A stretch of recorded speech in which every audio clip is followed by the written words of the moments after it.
I've said this time and time again when discussing this topic. You don't free yourself from corn addiction by building streaks or partaking in No Nut November or any sort of special strategies. You do it by not focusing on it at all. Corn and all other addictions, or many other addictions, are simply a symptom of something else that is wrong in your life. And when you focus on that which is wrong in your life, and you focus on fixing that, you realize that the corn doesn't even become a problem, right? You don't even get these feelings of lust. You don't get these urges. Not consistently enough anyway for you to be partaking in watching corn. For me, the strategy that I've always told people to break away from corn addiction is something that worked for me a long time ago, right? Is that I don't even focus on it. I've never, ever thought, whenever I'm thinking about fixing things in my life, whenever I'm thinking of my list of things that I want to prioritize in my life, that I'd like to get right in my life, I've never, ever, not even put it on the list. Oh, I've got corn addiction, I'd like to get rid of it. Not because I haven't had it, but I've just clearly seen, I've just been like, this is kind of like my eating problems, right? It's kind of like when you're binge eating, it's like something else is wrong in my life that's leading me to do that. And one thing I did notice, when I did notice this, is that whenever I started focusing on fixing the issues in my life, when I started focusing on getting onto self-improvement, I want to get into good shape, I'd like to make friends, like a core group of friends that I'd like to make, I'd like to find my purpose, whatever it was. Whenever I'm focused on all of that and I have myself a routine, I don't even think about corn. First of all, I obviously don't even watch it anymore whenever I'm in those periods or whenever I'm focused on my goals or my purpose.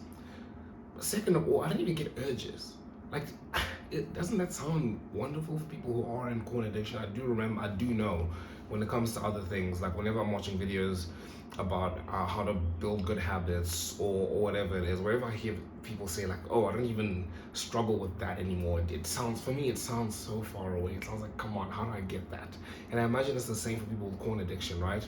People who are trying to build these streaks and, like it's a couple of days and then they break down again because it's just too strong of an addiction. Doesn't that sound like heaven to you? Like, I don't even get urges.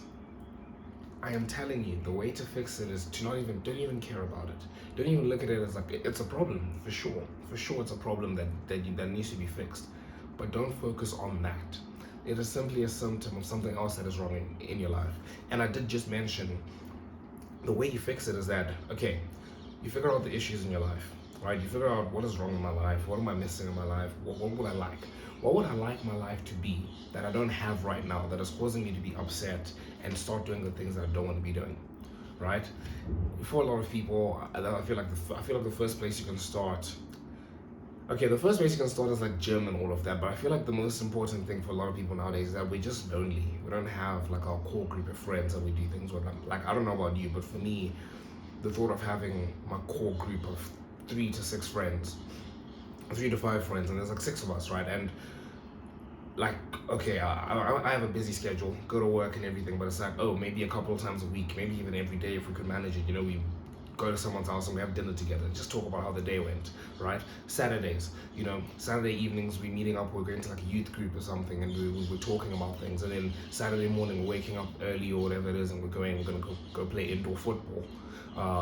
Then later in the day we have like a brunch, or we go play tennis, or we do whatever, we go watch the game, whatever it is. Like, you've got plans with your friends. Like, for me, that sounds like a good life.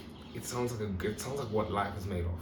And I'm sure it's the same for a lot of people. Just having a core group of friends who are just like you, you're on the same grind, you're going through life together, whatever it is, right? I feel like that, for me, would make life so much more bearable. It'll make you so much more productive, but it also just make it so much nicer, so much more, like there's so much more to look forward to, right? So I feel like for a lot of people, that would be a good place to start. Just start making it a priority to find friends, whatever it is. That's usually an issue in a lot of guys' lives. And like I said, the getting into shape thing, your purpose, right? Like, where are you going with your life, right? For me, like, I want to be a father, right? I want to have a family, and as I said, like with my close group of friends, we just go through life together, we do everything together, like our families live close together and everything. Like, I want to be a father. So everything stems down from that. Obviously, I want to be financially free and all of that, and then that's where the other goals come in. But like, I've just given you like not a blueprint, but just a rough sketch of what you probably want in your life, right? So now you figure out, well, okay, if I want to make friends, I need to be out and about. I need to be at events. I need to be going to church. I need to be going to church groups. I need to be doing this, and that. Finding places where people are going to be. I probably need to be going to the gym rather than working out at home. Whatever, I need to become more social, whatever it is. Like, instantly you've got things you need to be doing, right? Getting into shape. For me, I need to wake up early in the morning to get it out of the way. I just have to, right? I can't be thinking about doing it after work when the day is already late and gym is packed. I'm tired. I can't be doing that. So for me, I need to wake up early. Instantly, my routine has already been changed there. I need to wake up at 4:30. I wake up at 4:30. So for me to wake up at 4:30, I need to go to sleep at like 8:30 if I can, or 9, right? That's already set. I've got to work from normal hours, basically from like 7 until like 4, or I get home at like 5, right? Like I leave home at 7, come back home at like 5, whatever it is, right? Instantly, like my morning is taken away. And when I get home, I need to do like washing, whatever it is. And again, you want to be like financially free. For me, I'm like doing YouTube. I also just like doing this. I want to build like a community, or I like speaking on topics like this, right?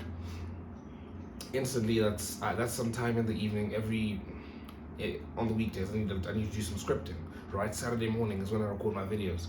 My routine's already getting filled in very quickly just from that, right? Just from gym, work, YouTube, right? And I haven't even spoken about all my social events and stuff that I'm trying to do, right? And like going to church, that Sunday's already taken is already, I wouldn't say taken away, but the morning's already taken away. I want to join like church groups and stuff. I went to like a youth thing last night on like Friday evening. I've got things today. Instantly, calendar's getting packed. It's getting packed, right? And you've got a routine there. I explained to you about how like I need to sleep at like 8:30 to wake up at 4:30. I don't have time to think about corn. I don't have time for that. Like, I don't know you, but for a lot of people get urges when they're like in bed and they're watching, scrolling through your phone or whatever it is. I don't have time for that. I don't have time for that, right? The moment I can go to sleep, I'm in bed and I'm sleeping. I don't use my phone during bed. I literally check my messages because I don't have time during the day to check my messages. I don't have time for that. So once 8:30 or 9, whatever, the moment I finish brushing my teeth, washing my face and everything, I'm in bed, right? I'm doing my visualization, I'm sleeping, right? I don't have time to think of corn. I'm too busy to think of that. And that's how it should be. Don't focus on the corn and be like, oh, okay, I need to do this, I need to set up my environment like this, and yada, yada, yada, so I don't have a corn addiction. No. Build a life.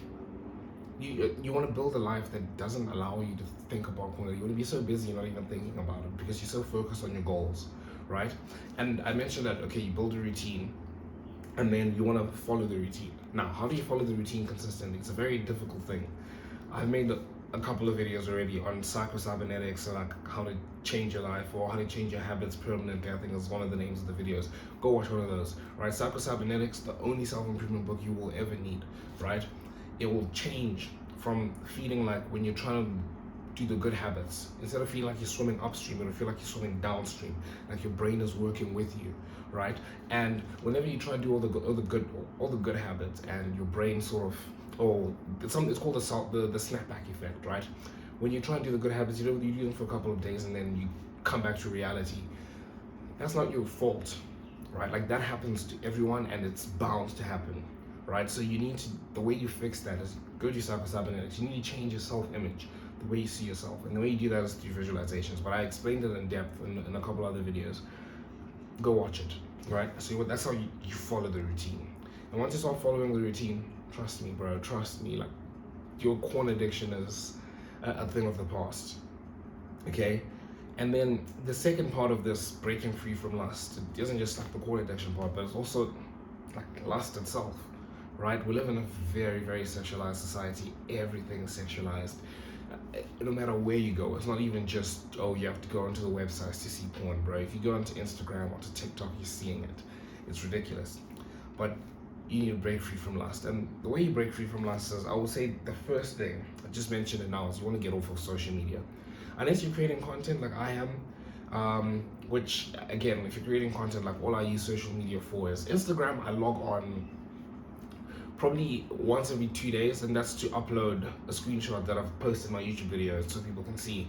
And then I'll go into my DMs in case someone has messaged me about like joining my group or whatever it is. Right, that's it. I don't scroll on Instagram. TikTok, I don't go in that thing. I only have the app because I have an account on there with like 500k, and I just don't want to delete it. But I don't use it, right? And I don't see why you should have it unless you're creating content. And YouTube has always been my biggest vice. But again, right now, what I use it for is I'm on my account now where I post, right? And then I sometimes if I have time, I'll scroll to look through for ideas. But you know, when I'm watching for like, I don't say entertainment purposes, but you know, just like mindlessly watching, I'm watching like motivational videos. You know, I'm either like watching like some football videos, I'm watching like a James Bond edit, I'm watching I've been watching a bit of Creed. You know, I watch like motivational stuff, but ideally I don't want to be watching anything on YouTube, right? But that's what I watch on there, and it's very short. Like I said, I don't have time for it. I only watch like when I'm eating dinner. Yeah, so you should be off of social media. Like social media is really corrupt. And speaking of things that corrupt, second one is music. Stop listening to degenerate music, bro. Just listen to gospel. Just listen to gospel music. I know it's something we've always thought has been like for like radical people, but it's the world we're living in. You need to be radical, otherwise you're never gonna break free from these addictions. Stop listening to degenerate music. It really affects your brain. Music like affects your thoughts and your brain, and that affects how it manifests in your life, right? And a lot of degenerate music is filled with, yeah, you know, what it's all the degenerate stuff, and it's leading to you having like lust and stuff. And then, yeah, of course, you want to get right with God. Like you really, it ties in with what I was saying about fixing the issues in your life. Like a lot of the issues you will have in your life is because you're not right with God. And you focus on getting your life right with God, and like I said, I mentioned earlier, you want to start going to church, make friends that are in the church. You're reading your Bible every day. You're really trying to get yourself right with God. I feel like that's definitely a way for you to break free from lust. But yeah, you guys let me know what you guys think of the topics I spoke about in this video. Make sure you hit subscribe to join the Self Improvement Brotherhood, and until next time, see you boys.